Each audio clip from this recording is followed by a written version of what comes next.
నమస్కారం. NSTV news కి స్వాగతం. హెడ్లైన్ చూద్దాం.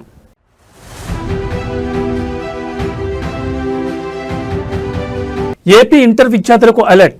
రేపటి నుంచే పరీక్షలు. 1 మినిట్ రూల్ పై విద్యాశాఖ సీరియస్.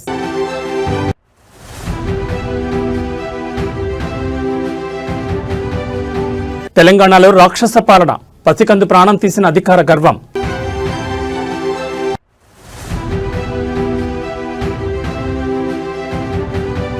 కర్ణాటకలో లోకాయుక్త మెరుపుదాడి. 5 లక్షల లంచం తీసుకుంటూ రెడ్ హ్యాండెడ్ గా చిక్కిన బీజేపీ ఎమ్మెల్యే.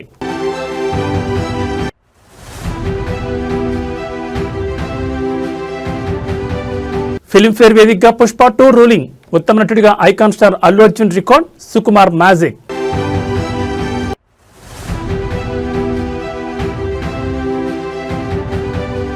వరల్డ్ కప్ ధమాకా. నేడు భారత్ వర్సెస్ సౌత్ ఆఫ్రికా ఢీ. అహ్మదాబాద్ లో 1,00,000 మంది సాక్షిగా సూపర్ ఫైట్. ఇక వివరాలు చూస్తే ఏపీలో రేపటి నుంచి అసలైన పరీక్షా కాలం మొదలు కాబోతోంది. లక్షలాది మంది విద్యార్థుల భవిష్యత్తు నిర్ణయించే ఇంటర్మీడియట్ పబ్లిక్ పరీక్షలకు రంగం సిద్ధమైంది. రేపు అంటే ఫిబ్రవరి 23 నుంచి రాష్ట్ర వ్యాప్తంగా ఈ పరీక్షలు ప్రారంభం కానున్నాయి. మరి విద్యార్థులు ఎలాంటి జాగ్రత్తలు తీసుకోవాలి? ప్రభుత్వం చేసిన ఏర్పాట్లేంటి? ఉదయం 9 గంటల నుంచి మధ్యాహ్నం 12 గంటల వరకు 1 మినిట్ రూల్ అమల్లో ఉంది. ఒక్క నిమిషం ఆలస్యమైన కేంద్రంలోకి అనుమతి ఉండదు.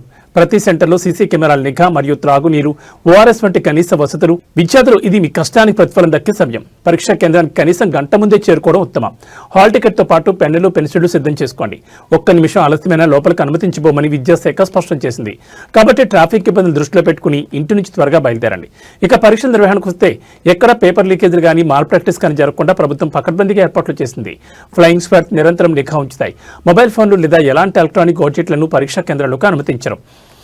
ఒత్తిడికి లోను కావద్దు. బయలుదేరే ముందు హాల్ టికెట్ ఉందో లేదో మరోసారి చెక్ చేసుకోండి. పరీక్షకు వెళ్లే ముందు తేలికపాటి ఆహారం తీసుకోండి. మంచినీళ్ళు తాగండి. పరీక్షలు రాస్తున్న విద్యార్థులందరికీ మా తరపున కూడా ఆల్ ది బెస్ట్.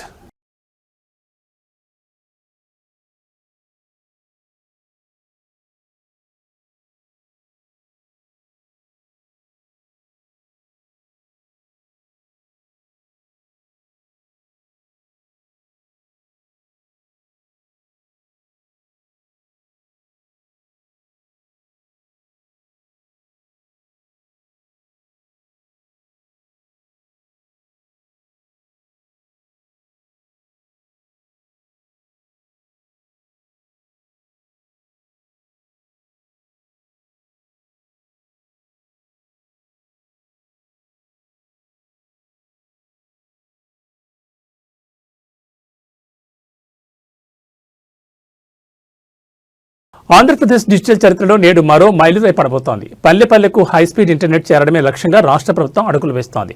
గ్రామీణ ప్రాంతాల్లో ఇంటర్నెట్ విప్లవాన్ని తీసుకొచ్చే భారత్ నెట్ ప్రాజెక్టుపై నేడు కీలక ఒప్పందం జరగనుంది. ముఖ్యమంత్రి చంద్రబాబు నాయుడు, కేంద్ర టెలికమ్యూనికేషన్ శాఖ మంత్రి జ్యోతిరాదిత్య సింధియా సమక్షంలో ఈ చారిత్రాత్మక కార్యక్రమం నిర్వహించనున్నారు.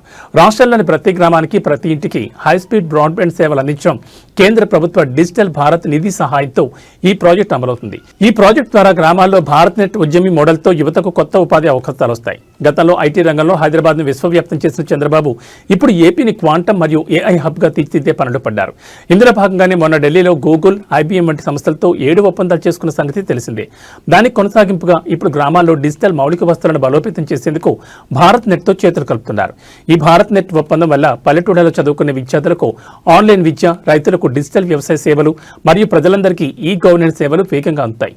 ముఖ్యంగా రింగ్ టెక్నాలజీని ఉపయోగించడం ద్వారా ఇంటర్నెట్ కనెక్షన్లు ఎలాంటి అంతరాయం లేకుండా చూసేలా ఈ ఒప్పందాలు, నిబంధనలు ఉన్నాయి. ప్రతి గ్రామ పంచాయతీకి ఫైబర్ ఆప్టిక్ కేబుల్ నెట్వర్క్, కేంద్రం నుంచి సుమారు 100 కోట్ల రూపాయల కేటాయింపులు, టెలిమెడిసిన్, ఆన్లైన్ బ్యాంకింగ్ వంటి సేవలు మారుమూల ప్రాంతాలకు చేరువవుతాయి. ముఖ్యమంత్రి చంద్రబాబు అమరావతిని క్వాంటమ్ వ్యాలీగా, ఏపీని టెక్నాలజీ రాజధానిగా మార్చాలనే సంకల్పంతో ఉన్న వేళ ఈ భారత్ నెట్ ఒప్పందం గ్రామీణ ఆర్థిక వ్యవస్థను పరుగులు పెట్టించనుంది.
ప్రముఖ పుణ్యక్షేత్రం శ్రీశైలంలో భారీ ప్రమాదం తప్పింది. భక్తులతో కిటకిటలాడుతున్న క్షేత్రంలో ఒక్కసారిగా మంటలు చెలరేగి కలకలం సృష్టించాయి. శ్రీశైలం ఆలయం సమీపంలోని ఒక వీఐపీ కాటేజ్లో అగ్ని ప్రమాదం సంభవించింది.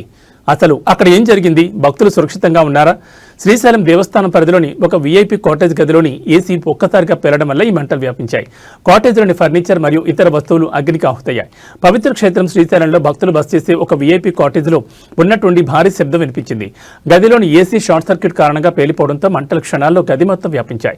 దట్టమైన పొగలు రావడంతో చుట్టుపక్కల ఉన్న భక్తులు భయాందోళనకు గురయ్యారు. అయితే ప్రమాదం జరిగిన సమయంలో గదిలో ఎవరూ లేకపోవడంతో పెద్ద ప్రాణాపాయం తప్పింది. ప్రమాదం జరిగిన వెంటనే అప్రమత్తమైన ఆలయ సిబ్బంది అగ్నిమాపక దళానికి సమాచారం అందించారు. ఫైర్ సిబ్బంది హుటాహుటిన ఘటనా స్థలానికి చేరుకుని శ్రమించి మంటలు అదుపులో తెచ్చారు. దీనివల్ల మంటలు పక్కనే ఉన్న ఇతర కాటేజీలకు వ్యాపించకుండా అడ్డుకోగలిగారు. ప్రస్తుతం అందరూ సురక్షితంగా ఉన్నారు. ఎవరికీ ఎలాంటి గాయాలు కాలేదు. ఆలయ అధికారులు ఘటనా స్థలాన్ని పరిశీలించి ఇతర కాటేజీల్లో కూడా ఎలక్ట్రికల్ వైరింగ్ మరియు ఏసీల కండిషన్ తనిఖీ చేయాలని ఆదేశించారు. ఎండలు పెరుగుతున్న తరుణంలో ఏసీల వినియోగం పెరుగుతోంది. పాతబడిన ఏసీలు లేదా వైరింగ్ లోపాల వల్ల ఇలాంటి ప్రమాదాలు జరిగే అవకాశం ఉంది. శ్రీశైలంలో జరిగిన ఘటనతో అధికారులు అప్రమత్తమయ్యారు. భక్తులు ఎవరూ ఆందోళన చెందాల్సిన పని లేదని, పరిస్థితి ఇప్పుడు పూర్తిగా అదుపులో ఉందని దేవస్థానం ప్రకటించింది.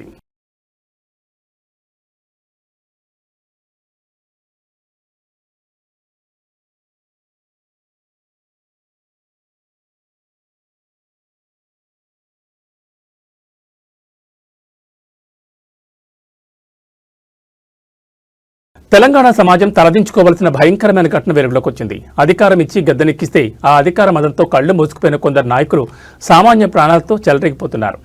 కుమ్మెర మల్లన్న స్వామి జాతరకు విచ్చేసిన ఒక కుటుంబంపై కాంగ్రెస్ నాయకులు జరిపిన విచక్షణరహిత దాడి ఇప్పుడు రాష్ట్ర వ్యాప్తంగా కలకలం సృష్టిస్తోంది. జాలి, దయ అన్న పదాలకు తావు లేకుండా 2 నెలల పసికందను కూడా చూడకుండా కాలితో తన్ని ప్రాణం తీసిన వైనం సభ్య సమాజాన్ని ఉలిక్కిపడేలా చేస్తోంది. రేవంత్ సర్కార్ అంటేనే రాక్షస పాలనని విపక్షాలు విమర్శిస్తున్న వేళ ఈ ఘటన ఆ విమర్శలకు బలాన్ని చేకూరుస్తోంది. ఓటు వేసేదాకా ప్రజల కాళ్ల పట్టుకుని అధికారం రాగానే అదే ప్రజలను చులకనగా చూస్తూ పైశాచిక ఆనందం పొందుతున్నారా? సామాన్య ప్రజలపై తమ ప్రతాపాన్ని చూపెడుతూ మానవత్వ విలువలను గాలికుదిలేస్తారా? అధికారం శాశ్వతం కాదని, ప్రజలు తగిన గుణపాఠం చెప్తారని అధికార పార్టీ నాయకులు గ్రహించాలి. ఈ ఘోర కలిపై బీజేపీ తీవ్రస్థాయిలో మండిపడుతోంది. ముక్కుపచ్చలారని పసికందు మరణం అత్యంత విచారకరమని, ఆ బిడ్డ ఆత్మకు శాంతి కలగాలని కోరుతూ బాధితులకు తమ మద్దతు ప్రకటించింది. బాధితులకు న్యాయం జరిగే వరకు బీజేపీ వారి పక్షాన నుండి పోరాడుతుందని స్పష్టం చేసింది. అధికారులు అండ చూసుకుని విర్రవీగుతున్న నాయకులపై కఠిన చర్యలు తీసుకోవాలని డిమాండ్ చేస్తోంది. తెలంగాణ గడ్డపై ఇలాంటి పైశాచిక కృత్యాలకు తావులేదు. ప్రజాస్వామ్యంలో ప్రజలే యజమానులని మర్చిపోయి ప్రవర్తించే నాయకులకు కాలమే సమాధానం చెప్తుంది.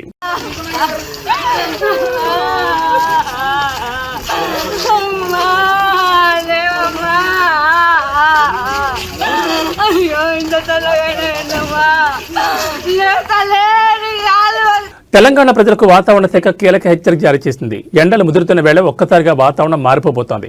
రాగల 3 రోజుల పాటు రాష్ట్రంలోని పలు జిల్లాల్లో అకాల వర్షాలు కురిసే అవకాశం ఉందని వాతావరణ కేంద్రం తెలిపింది.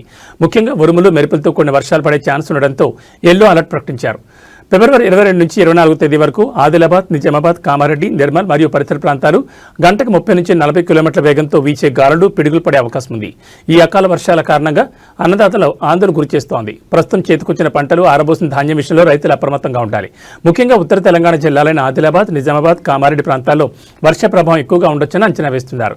ఆకాశం మేఘావృతమై ఉష్ణోగ్రతలు ఒకసారిగా తగ్గే అవకాశం ఉంది. ఉరుములు, మెరుపులు వచ్చే సమయంలో చెట్ల కింద గానీ, విద్యుత్ స్తంభాల దగ్గర గానీ ఉండొద్దని అధికారులు సూచిస్తున్నారు.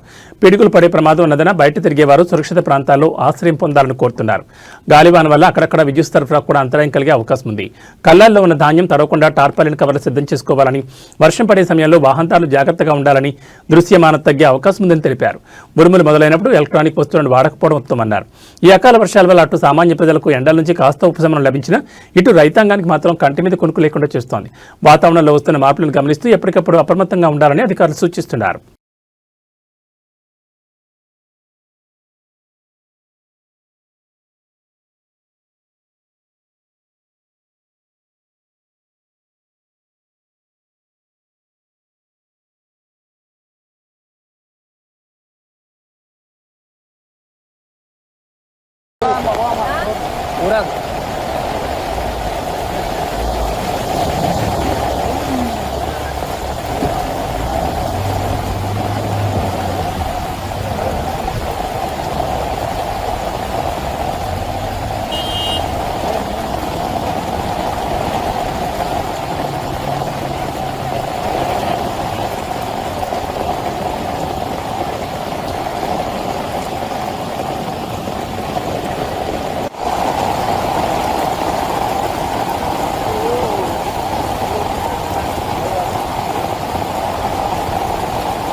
ఉత్తర తెలంగాణ వరప్రదాయిని దేవాదుల ఎత్తిపోతల పథకంపై రాష్ట్ర ప్రభుత్వం స్పెషల్ ఫోకస్ పెట్టింది.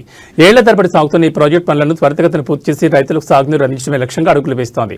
ఈ క్రమంలోనే దేవాదుల ప్రాజెక్టు పురోగతిపై ముఖ్యమంత్రి రేవంత్ రెడ్డి నేడు కీలక సమీక్ష నిర్వహించనున్నారు.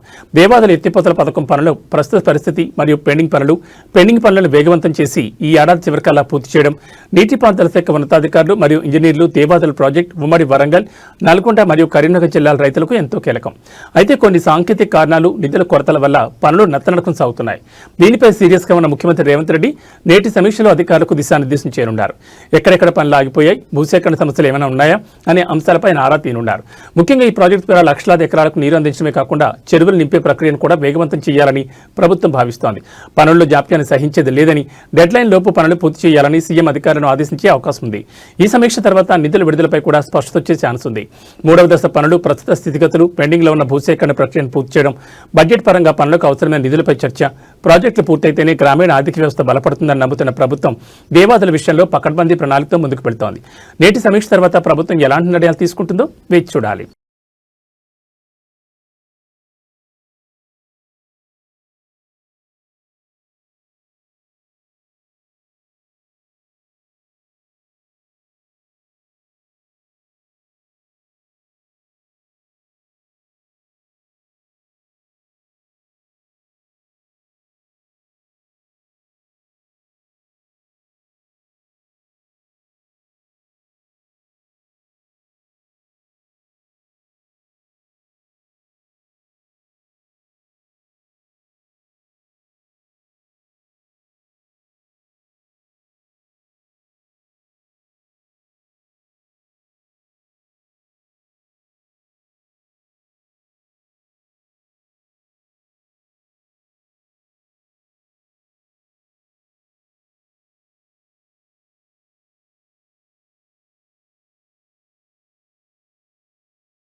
తెలంగాణలో నేడు విద్యార్థుల కోలాహలం కనిపిస్తోంది. రాష్ట్ర వ్యాప్తంగా ఉన్న గురుకుల పాఠశాలలో 5వ తరగతి ప్రవేశాల కోసం నిర్వహించే TGCET 2026 పరీక్ష నేడు ప్రారంభమైంది. తమ ఉజ్వల భవిష్యత్తు కోసం వేలాది మంది చిన్నారి విద్యార్థులు ఈ పోటీ పరీక్షకు హాజరవుతున్నారు.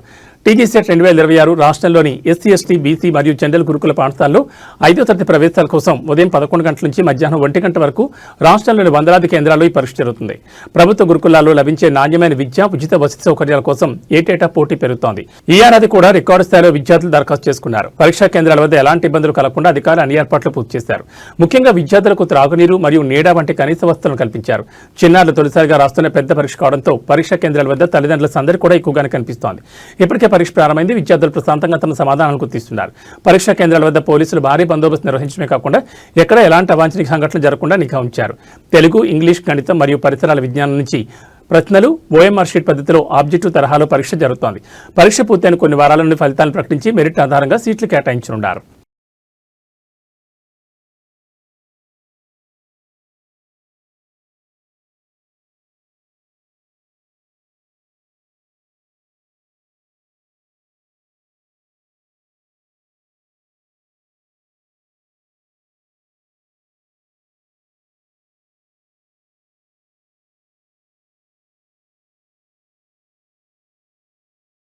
పొరుగు రాష్ట్రం కర్ణాటకలో రాజకీయ ప్రకంపనలు రేగుతున్నాయి. అవినీతిపై ఉక్కుపదం మోపుతున్న లోకాయుక్త పోలీసులు ఏకంగా ఒక అధికార పార్టీ ఎమ్మెల్యేని రెడ్ హ్యాండెడ్ గా పట్టుకున్నారు.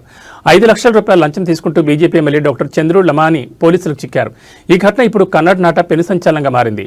డాక్టర్ చంద్రు లమాని సిరహట్టి నియోజకవర్గ బీజేపీ ఎమ్మెల్యే 5 లక్షల రూపాయల నగదు లంచం తీసుకుంటుండగా పట్టుబడ్డారు. లోకాయుక్త పోలీసులు గదర్ జిల్లాలోని సిరహట్టి నియోజకవర్గ ఎమ్మెల్యే చంద్రు లామాని ఒక పని కోసం 5 లక్షల రూపాయలు డిమాండ్ చేసినట్లు సమాచారం. బాధితులు లోకాయుక్త పోలీసులను ఆశ్రయించడంతో వారు పకడ్బందీగా ప్లాన్ వేశారు. ప్లాన్ ప్రకారం ఎమ్మెల్యే లంచం తీసుకుంటుండగా లోకాయుక్త అధికారులు మెరుపుదాడి చేసి ఆయన రెడ్ హ్యాండెడ్ గా పట్టుకున్నారు. ఎమ్మెల్యే అరెస్టుతో గదర్ జిల్లాలో ఒక్కసారిగా ఉద్రిక్తత నెలకొంది. నియోజకవర్గ అభివృద్ధి పనుల్లో లేదా ఇతర సివిల్ వ్యవహారాల్లో ఈ లంచం డిమాండ్ చేసినట్లు ప్రాథమిక విచారణలో తెలుస్తోంది. ఇప్పటికే ఆయన కార్యాలయం మరియు నివాసంలో లోకాయుక్త పోలీసులు సోదాలు నిర్వహిస్తున్నారు. అవినీతి ఆరోపణలతో ఎమ్మెల్యే చిక్కడం బీజేపీకి పెద్ద తలనొప్పిగా మారింది. ఎమ్మెల్యేను అదుపులోకి తీసుకున్న పోలీసులు ఆయన కోర్టులో ప్రవేశపెట్టేందుకు సిద్ధమవుతున్నారు. ఈ ఘటనపై ప్రతిపక్షాలు బగ్గుమంటున్నాయి. ప్రభుత్వంలోని అవినీతికి ఇది నిదర్శనమని విమర్శిస్తున్నాయి. లంచంగా తీసుకున్న నగదును పోలీసులు స్వాధీనం చేసుకున్నారు. ప్రజాప్రతినిధులు ఇలా లంచాలకు అలవాటు పడితే సామాన్యుల పరిస్థితి ఏంటన్న ప్రశ్నలు తలెత్తున్నాయి. డాక్టర్ చంద్రు లామాని అరెస్ట్ వ్యవహారం కర్ణాటక రాజకీయాల్లో ఎలాంటి మలుపు తిరుగుతుందో చూడాలి మరి.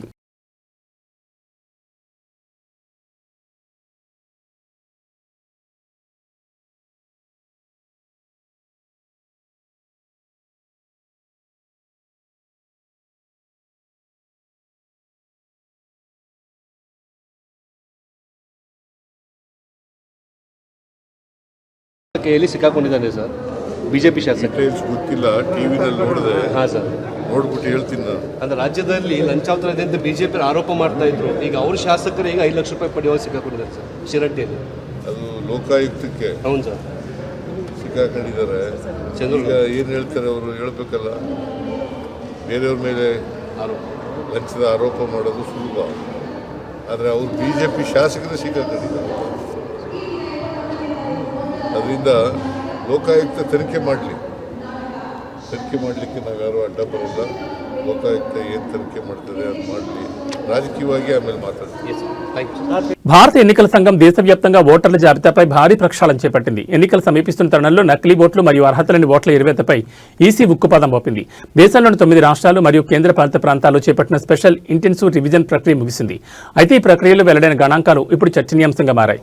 ఏకంగా 1,70,00,000 మంది ఓటర్లను జాబితా నుంచి తొలగించినట్లు ఎన్నికల సంఘం ప్రకటించింది. సుమారు 1.70 కోట్లు 9 రాష్ట్రాలు మరియు కేంద్రపాలిత ప్రాంతాలు స్పెషల్ ఇంటెన్సివ్ రివిజన్ ఓటర్ల జాబితా ప్రత్యేక సవరణ. అసలు ఇంత భారీ స్థాయిలో ఓట్లను ఎందుకు తొలగించారు? దీనిపై ఎన్నికల సంఘం స్పష్టత ఇచ్చింది. మరణించిన వారు, శాశ్వతంగా వేరే ప్రాంతాలకు వలస వెళ్లిన వారు మరియు ఒకే వ్యక్తి పేరు మీద ఒకటి కంటే ఎక్కువ చోట్ల ఉన్న డూప్లికేట్ ఓట్లను గుర్తించి జాబితా నుంచి తొలగించారు. ఎన్నికల ప్రక్రియలో పారదర్శకత పెంచేందుకు అర్హులైన వారికి ఓటు హక్కు ఉండేలా చూడడం కోసం ఈ కఠిన నిర్ణయం తీసుకున్నట్లు ఈసీ వెల్లడించింది. ముఖ్యంగా ఎన్నికల సమయంలో ఓటు హక్కు కోల్పోయామని ఆందోళన చెందకుండా ఉండాలంటే ప్రజలు తమ ఓటు భద్రంగా ఉందో లేదో ముందే చెక్ చేసుకోవాలి. ఒకవేళ పొరపాటున అర్హులైన వారి ఓట్ల తొలగింపునకు గురైతే తిరిగి దరఖాస్తు చేసుకునే అవకాశం కూడా ఉంటుంది. ఆధార్తో ఓటర్ కార్డును అనుసంధానించడం వల్ల ఇలాంటి డూప్లికేట్ ఓట్లను గుర్తించడం సులువైందని అధికారులు చెబుతున్నారు. చనిపోయిన వారి పేర్లు ఇంకా జాబితాలో ఉండడం, శాశ్వతంగా ఇల్లు మారి వేరే నియోజకవర్గాలకు వెళ్లిన వారు, ఒకే వ్యక్తికి 2 లేదా 3 చోట్ల ఓటు హక్కు ఉండడం ప్రజాస్వామ్యంలో ఓటు అత్యంత శక్తివంతమైన ఆయుధం. అలాంటి ఓటర్ల జాబితాలో అక్రమాలు జరగకుండా ఎన్నికల సంఘం తీసుకునే చర్యలు ఎంతవరకు సత్ఫలితాలను ఇస్తాయో చూడాలి. మరి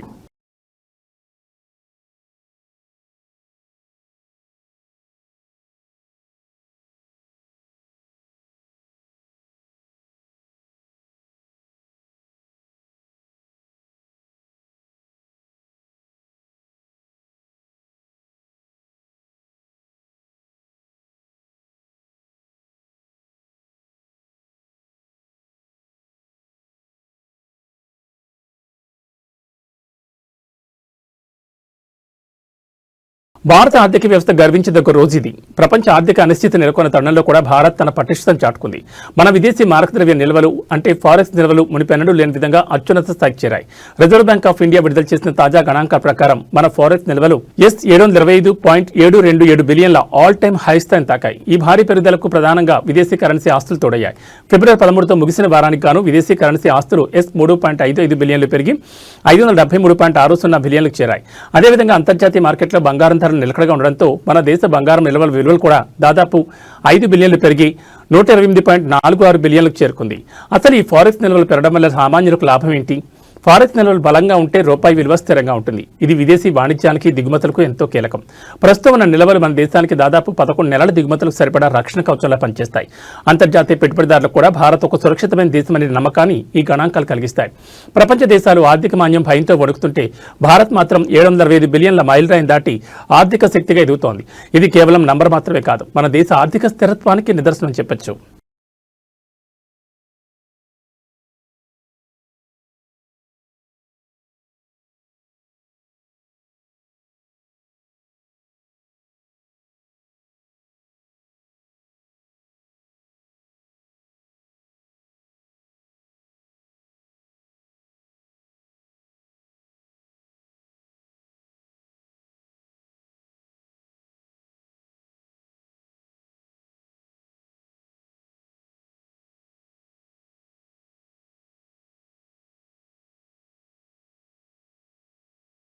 సినీ లోకంలో అత్యంత ప్రతిష్టాత్మకంగా భావించే బ్లాక్ లేడీ అవార్డుల సందడి ముగిసింది. కేరళలోని కొచ్చి వేదిక జరిగిన 70వ ఫిల్మ్ఫేర్ అవార్డ్స్ 2026 వేడుకలో తెలుగు చిత్ర పరిశ్రమ తన సత్తా చాటింది. టాలీవుడ్ బాక్సాఫీసును షేక్ చేసిన పుష్ప 2 అవార్డుల వేటలోనూ తన రోలింగ్ చూపించింది. ఐకాన్ స్టార్ అల్లు అర్జున్ మరోసారి ఉత్తమ నటుడిగా నిలిచి రికార్డు సృష్టించారు. ఈ అవార్డుతో అల్లు అర్జున్ తన కెరీర్లో 7వ ఫిల్మ్ఫేర్ అవార్డును ఖాతాలో వేసుకున్నారు. పుష్ప ది రైజ్కు నేషనల్ అవార్డు అందుకున్న బన్నీ ఇప్పుడు పుష్ప 2కు బెస్ట్ యాక్టర్ అవార్డు అందుకోవడం విశేషం. ఇక దర్శకుడు సుకుమార్ తనదైన మేకింగ్తో మరోసారి బెస్ట్ డైరెక్టర్ అవార్డును రికార్డులను కైవసం చేసుకున్నారు. కేవలం భారీ బడ్జెట్ సినిమాలే కాదు, కంటెంట్ ఉన్న చిన్న సినిమాలు కూడా ఈసారి మెరిశాయి. 35 చిన్న కథ కాదు సినిమాలో తల్లి పాత్రలో అద్భుతమైన నటన కనబరిచిన నివేదిత థామస్ ఉత్తమ నటిగా అవార్డు అందుకోవడం అందరినీ ఆకట్టుకుంది. అలాగే కల్కి 2898 ఏడీలో అశ్వత్థామగా మెప్పించిన లెజెండరీ యాక్టర్ అమితాబ్ బచ్చన్ ఉత్తమ సహాయ నటుడిగా నిలిచారు. మొత్తానికి కొచ్చిలో జరిగిన ఈ వేడుకలో టాలీవుడ్ స్టార్స్ మెరుపులు మెరిపించారు. అల్లు అర్జున్ తన స్పీచ్లో అభిమానులకు కృతజ్ఞతలు తెలుపుతూ పుష్ప 3 పై కూడా హింట్ ఇచ్చారు.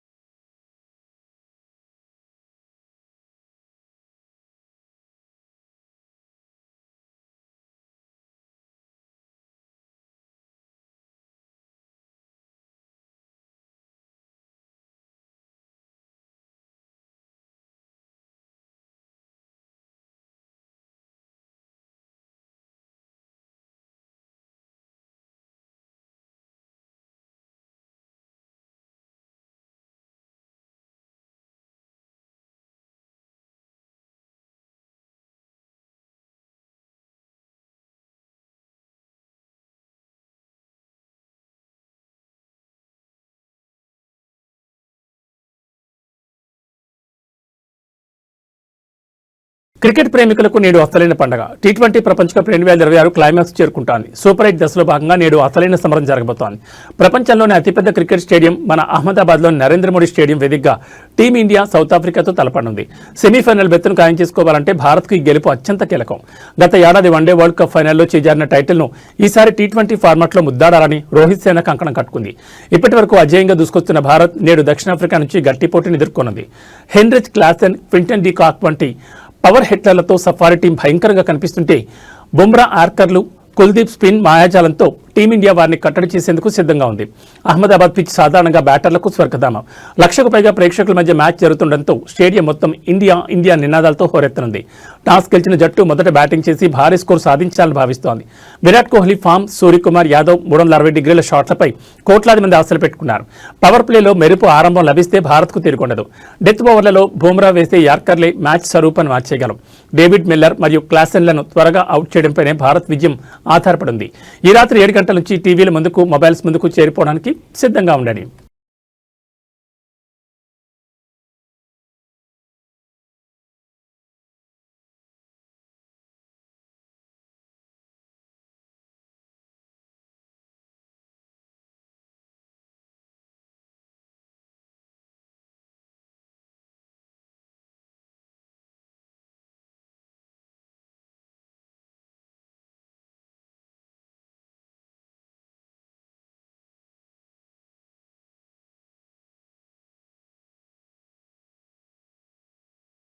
ఇక బులెటిన్ ముగించే ముందు హెడ్లైన్స్ మరోసారి.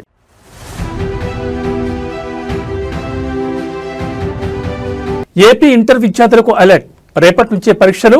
1 మినిట్ రూల్పై విద్యాశాఖ సీరియస్.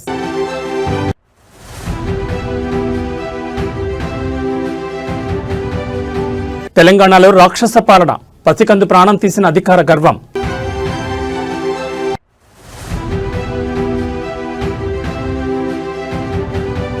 కర్ణాటకలో లోకాయుక్త మెరుపుదాడి. 5 లక్షల లంచం తీసుకుంటూ రెడ్ హ్యాండెడ్ గా చిక్కిన బీజేపీ ఎమ్మెల్యే.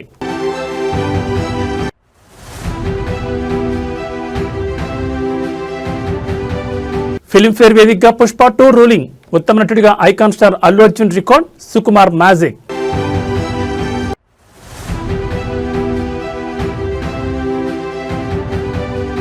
వరల్డ్ కప్ ధమాకా. నేడు భారత్ వర్సెస్ సౌత్ ఆఫ్రికా ఢీ. అహ్మదాబాద్లో 1,00,000 మంది సాక్షిగా సూపర్ ఫైట్. ఇవి బులెటిన్ విశేషాలు. నమస్కారం.